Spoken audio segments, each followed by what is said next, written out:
In today's video, we are going to be making a bench for some plants to sit on. You can see they're just on the ground here. So what we're gonna go with is something like this. This is the end product, obviously. Yeah, just to keep the plants off the ground and to put them in the sun a bit more. We're going with a black walnut. You can see here, there's some character to the wood with that bark edge at the corner as well as the knot. This is what the wood looks like raw. So in this video, I'm gonna kind of go through what I do to create that with some pretty basic tools. I don't have a full wood shop set up, so this is what I'm going to be using. We start with a live edge board that we have to cut down into a usable bench shape top. So that's what I'm doing here, is I'm just finding the dimensions I can use and work with, picking which side of the board I'm going to use. You can see me pointing at the bark edge there, as well as the knot.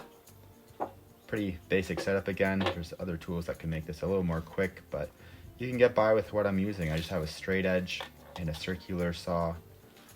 Here I'm just measuring it out again, making sure it all makes sense.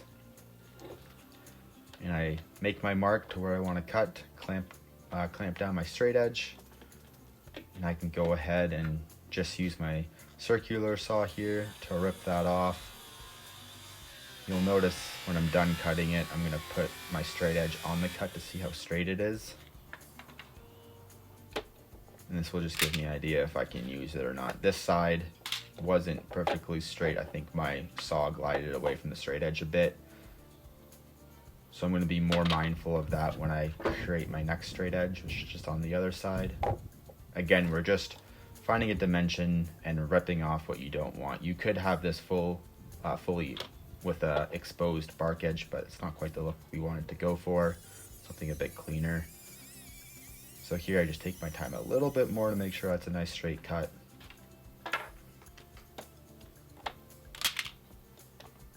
Again, I'm gonna double check it with my straight edge.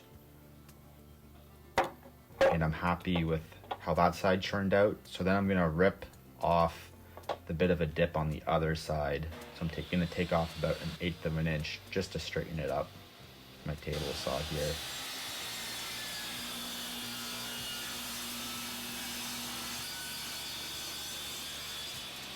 Until I'm happy with it there. I could even go less because it's not a specific dimension we have to work with. I then have to find my length to the board. So that knot is going to be in the finished board, as well as bit of this bark edge. I just want to take a couple inches off that. I could have left it almost this length, but I thought I would clean it up just a bit by taking those about 4 inches off the end there.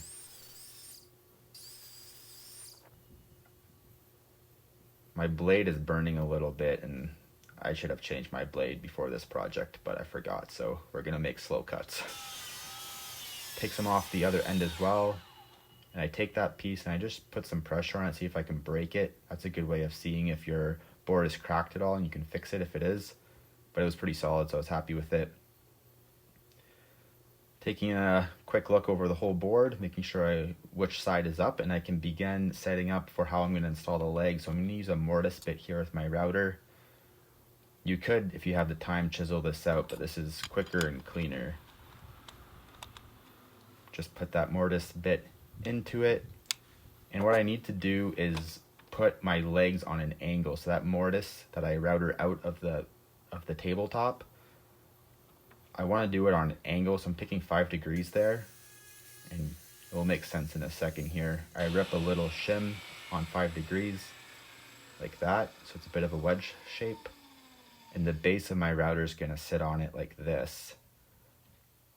And that will put my router bit on an angle, on a 5-degree angle. Therefore, the hole that I mortise will also be on a 5-degree angle. I'm doing a bit of a cheater method to make up my jig here. Sorry, woodworkers, but that's all I could do. Quick and easy 2-part glue. Both are securely fastened. And very carefully I can router this out. I don't have a plunge router, that would have been more ideal, but very carefully I'm going to make 2 depths of cuts to my pencil line there, and that pencil line is going to be the width of the legs I make. That was a little deep. I maybe shouldn't have gone that deep with a hardwood like this. Thankfully it was okay though. I'm adding a spacer to get my width of the bench legs. So that's just a 1/2 inch spacer to get the thickness I need. Again, very carefully doing that. And then I'm gonna readjust my depth. So I want that groove to be about, I think it was about 3/4 inch deep on one side and a little less on the other side because we are going on that angle.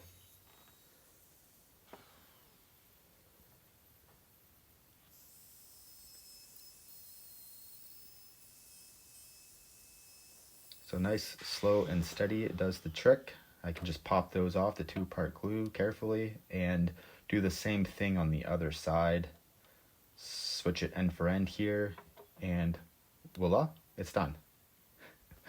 Quick, wow. So those are mortised out on each end, and now I just have to square off those rounded corners that the router left, just like this, where those pencil lines are. And I can do this just with my chisel on each end of the mortise. Just make sure I have the chisel pointed in the right direction. I have to be somewhat mindful of how I chisel this because, again, those grooves are on an angle because our legs are going to be on an angle of the 5 degrees. So I want to match that 5 degrees with my chisel. Otherwise, the leg just won't go in if it's a straight 90-degree chisel hole. Clean that up, and after that's all done, it should look like this. So nice, clean, square corners on both ends. Now I have to make the legs, so I go through the same process with the other piece of wood. I create my board first, clean it up with the straight edge, run it through the table saw, find the length of my legs. I cut off the ends because there's some defects there, some snipe marks left from the planer. And then I just measured out the length I want for my legs. I think it was 10.5 inches. Slowly cut it. I just used my first leg to make my mark for my second leg. I could have set up a stop if I was doing more multiple cuts, but that was easier. And then just like that, I have the dimensions of my 2 legs. Now I'm gonna hold my leg up to the mortise joint. The leg is the width of the tabletop, but the mortise obviously is not the length, so I'm going to make 2 pencil marks here, hold it up flush to the bench top, make 2 marks where my mortise is, and then from the corner of the bottom of the legs to where my pencil mark is, it's going to be a 5-degree angle as well.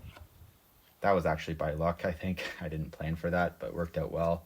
So I'm going to cut out this pie shape, wedge-shaped piece off both sides of my legs. Not my personal legs, but the wooden legs. You can see that the saw is on a bit of an angle there. I think it was maybe 4.5 degrees. Either case, I have to cut that shape off each side of my leg. So the dimension going into the mortise is going to be a bit more narrow than the dimension at the bottom of the leg, which is the width of the bench top.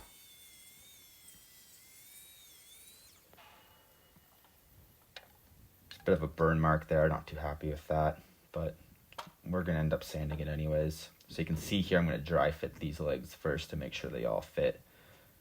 It goes into there, and you can kind of see the overall shape it's going to be as well. I'm going to mark the legs. I'm just doing the next one here. So this is leg B. Same thing. I'm going to mark where the mortise ends on either side. Take it to the saw, or make a straight edge just so I can visually see what I'm cutting. Take it to the saw, cut those shapes off. Slowly and steady. Dry fit it, make sure it fits before I carry on to the next step. And the next step is going to be to cut a 5-degree angle where the leg goes into the mortise.